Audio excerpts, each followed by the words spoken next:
नमस्कार मित्रांनो. तर हे आपलं बंदिस्त शेळीपालन नाही. शेळीपालन शेडमध्ये आपण बिटल, उस्मानाबादी तसे गावरान असं क्रॉस ब्रीडिंग पण ठेवलेलं आहे. आणि हे जे काही शेड आहे पूर्णपणे बंदिस्त आहे. तर ह्या शेळ्यांचं सर्व वैरण चारा जे काय असेल ते शेतातून वैरण आणली जाते आणि त्यांना टायमिंगनुसार शेळ्यांना देण्यात येते.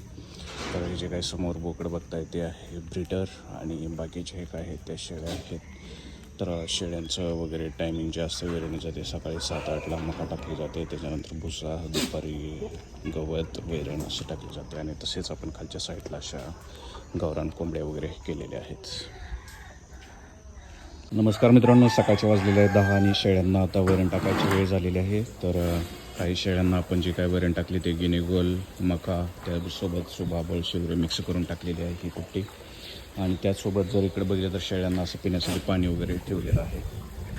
तर ही जे काही आपण कुट्टी टाकतो ते कप्प्यानुसार आणि शेळ्यांच्या संख्येनुसार टाकावी. आता ह्या ज्या कप्प्याची एवढी जे आहेत बोकडे येते किंवा लहान पिल्लं तर ह्यांना 2 कॅरेट लागतं. तसेच इकडे जे काही शेळ्या वगैरे आहेत तर त्यांच्यासाठी एका कप्प्याला 4-4 कॅरेट लागतात. आणि त्यांची संख्या जशी चेंज होईल तसं हे नियोजन चेंज होतं. पण शेळ्यांना कुट्टी टाकायला सुरू आहे आणि ह्या शेळ्यांना आपण 1 कॅरेट टाकलेलं आहे. तसेच इकडच्या शेळ्यांनी टाकायचं. तर पुढे जर दिसले तर इकडेही दिसतील आपल्याला लहान पिल्लं करडं. तर ह्यांना 2-2 कॅरेट टाकावे लागते. इकडच्यांनाही 2 कॅरेट टाकावे लागते.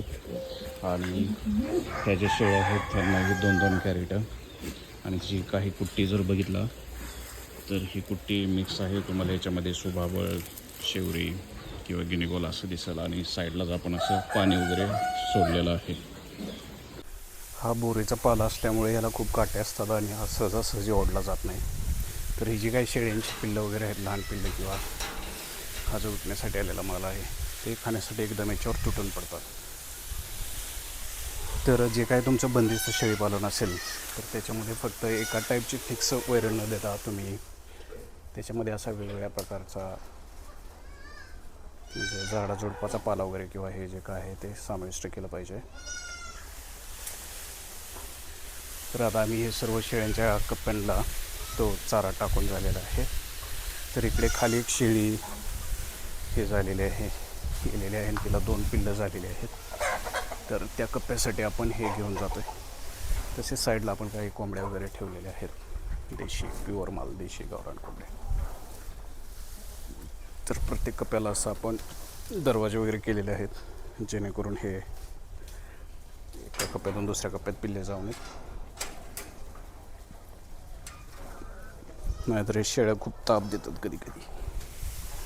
तर आता इथून मला हे ओढणं थोडंसं टफ वाटतं. तसेच साईडलाही लहान पिल्लं आहेत तर त्यांची काळजी घेणं गरजेचं आहे, त्यांना लागता कामा.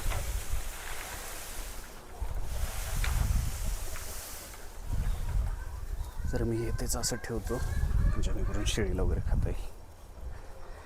अरे बाहेर जाऊ नये.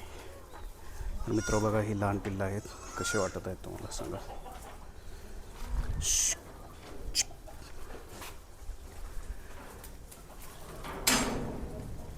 बघा शेळ्यांनी काहीतरी ठेवलं आहे का पाला त्याला. अक्षरशः शेळ्या ते असं खायला लागलेत की फक्त ह्याला काही वेळानंतरच, अगदी काही मिनटातच तुम्हाला याला फक्त फांद्या दिसतील किंवा काटे दिसतील. आणि तिकडं जर बघितलं तर तिकडच्या साईडला एक ग्रुप याच्यावर तुटून पडलेला आहे. आता ही शेळीच का एकटी इथं राहिली, कारण ही ह्या शेळीला लहान पिल्लं झालेली आहेच. मला वाटतं ही आत्ताच गेलेली आहे. मी तिचं पिल्लू इथं असेल. तर ही शेळी आत्ताच वेलेली आहे आणि तिचं पिल्लू इथं आहे. तिला 1 पिल्लू झालेलं आहे. तर मित्र, व्हिडिओ वगैरे कसे वाटतात ते सांगा. आणि आपलं इंस्टाग्राम, यूट्यूब चॅनल आहे तर तिथे व्हिडिओला शेअर, लाईक, सबस्क्राईब करत राहा. मित्रांनो, जसं आपल्या शेतामधून चालू आहे तर इथं आम्ही साईडला मिरच्या लावलेत. पलीकडे मिरच्या आहेत आणि हा शेळ्यांसाठी मेथी घास. तर एकदम भारी. हे मला एक कर ना ते. तर आम्ही आता सकाळी चाललो विहिरीमध्ये पोहायला.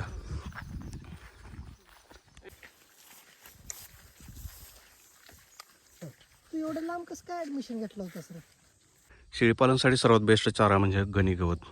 तर ह्याची हाईट वगैरे किती वाढलेली आहे. ह्याची वाढ वगैरे झपाट्याने होते. लहान पिल्लांचं वगैरे वजन वाढतं. शेळ्या एकदम आवडीने खातात.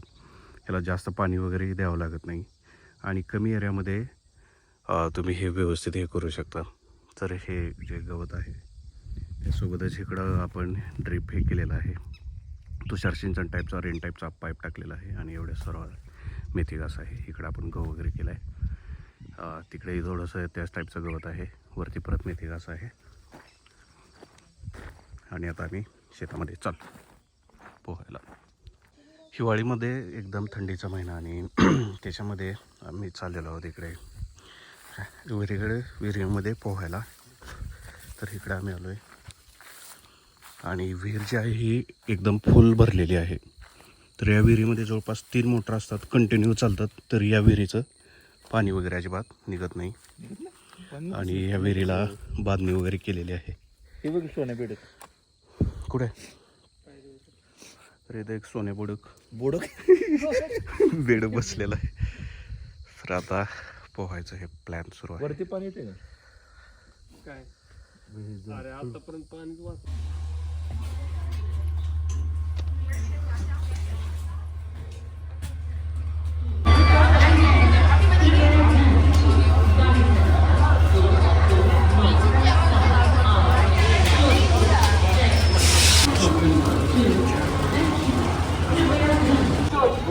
Jaipur, North, Jodhpur to Jaipur via Nirada Road, Tirana will depart at its scheduled time.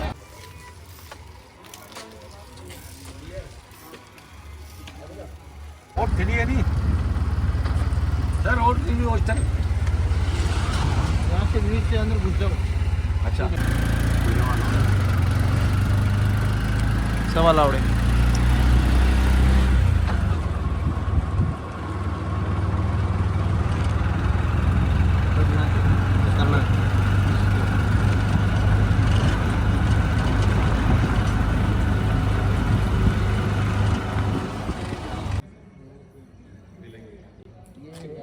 कल बात करते हैं ना 10 बजे सब मिल के